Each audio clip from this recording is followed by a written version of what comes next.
సర్వశక్తిమంతుడు.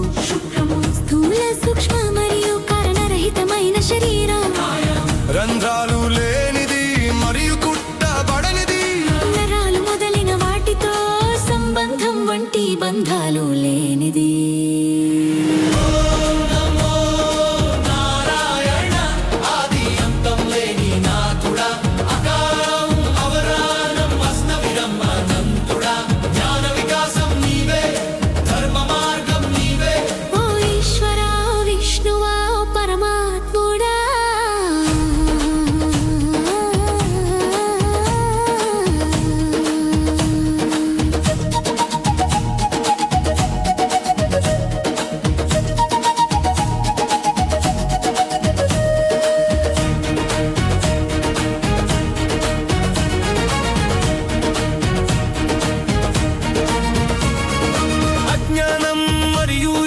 దోషాలు లేకుండా ఎల్లప్పుడూ స్వచ్ఛమైనది.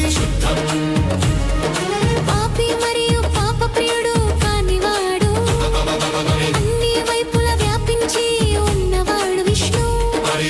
ప్రతి చోట ఉండేవాడ, సమస్త జీవుల మనస్సుల ప్రవృత్తులను తెలిసినవాడు, దుష్ట పాపులను నాశనం చేసేవాడు.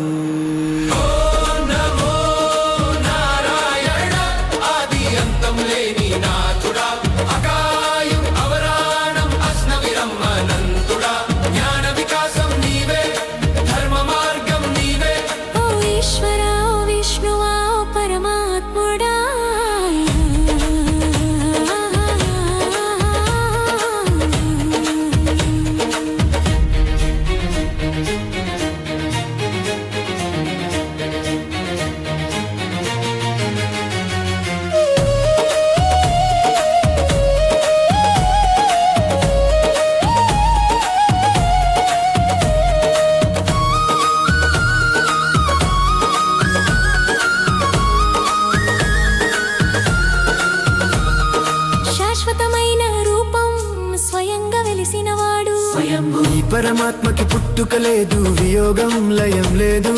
విష్ణువుకి తల్లి తండ్రి లేరు, గర్భం జననం లేదు, మార్పు లేనం లేనివాడు. ఆ విష్ణువే సృష్టికి మూలం, ఆయనకు ఏ కారణం లేదు. అనంత యుగాల పాటు శాశ్వతంగా ఉండే ఈ పరమాత్మ తన స్వస్వరూపంతోనే సృష్టిలోని సమస్త రూపాలను ఉన్నవి ఉన్నట్లుగా మరియు ఉండవలసిన విధంగా సృష్టిస్తాడు మరియు పోషిస్తాడు.